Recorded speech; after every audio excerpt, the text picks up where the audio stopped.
Hey guys, welcome back to the Friday vlog where we discuss activity that goes on here with the BuzWeaver channel.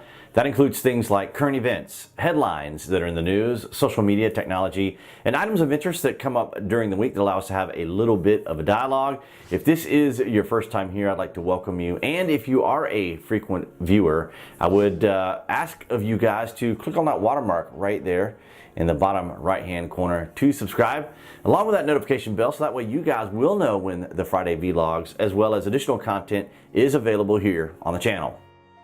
In gaming news this week, DICE, the creators of Battlefield 5, have released the newest map, which is the village of Marita in Greece. It appears to take place during the fall as we have the lovely reds, golds, and browns. It is quite an extraordinary map with valleys and ridges and villages to go through. It is currently set on both Conquest and Breakthrough modes. It is a rather nice and refreshing map, particularly for Conquest mode, as we're still waiting for Al Sundan, which are still getting some bugs and other details worked out. But nonetheless, very nice to have this amazing map, and it's been a lot of fun. And hopefully I'll have some video shorts for you. If you guys are following me on Twitter and other social media, make sure you guys are following me there. That way you can see some of the video shorts of gameplay on those particular platforms. Democratic candidate Tulsi Gabbard of Hawaii is suing Google for $50 million. So apparently what happened is, after the second debate, Tulsi was getting a spike in activity as far as people searching her name and for additional content on the Democrat candidate. And so basically what happened was her team wanted to capitalize on this by purchasing ads and ensuring that her official site would appear at the top of the particular searches. Well, apparently this did not happen, and so Tulsi is now pursuing legal action against the tech giants. Now, it's interesting because this is coming right off the heels of a Mueller appearing there in Capitol Hill, right?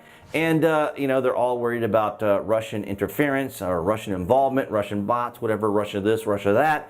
But nonetheless, here we have the tech giants actively and clearly engaging in these forms of censorship and suppression and just general manipulation, not only of just searches and such, but just their whole involvement within the up and coming 2020 election, and how much of an influence and impact this could have. Because we have seen individuals actually go before Congress and express their concerns about how the tech giants could actually affect several million people if they continue on this kind of path of coddling certain individuals or giving certain individuals within that are running for president certain attention versus others, and of course just general censorship and manipulation in general. But nonetheless, Tulsi is pursuing them, and of course, as you know, the FTC, the Federal Trade Commission, is also pursuing the tech giants under antitrust. So it's going to be interesting to see how this kind of unfolds. It's been kind of quiet the rest of this week. This came out last Thursday. So it's been kind of, I guess, tempered and a little quiet, because here we have an actual Democrat candidate who is actually being suppressed. But this comes as no surprise. Tulsi Gabbard is a very common sense, down-to-earth, rational, reasonable Democrat, which is not really, I think, the angle that Democrats are going for. But they're already in a schism, so obviously they're having troubles just in general keeping things together. And of course, President Trump is ensuring that the antagonization on his part continues to keep them rattled. But nonetheless, guys, I will have links to this particular topic down in the published section below. All right, guys, so that's going to wrap it up for this Friday vlog. It's been kind of a hectic time with scheduling, being able to set up the record times either for the Friday vlogs or even some of the voiceovers. So this week it's been a little bit more of a touch and go situation.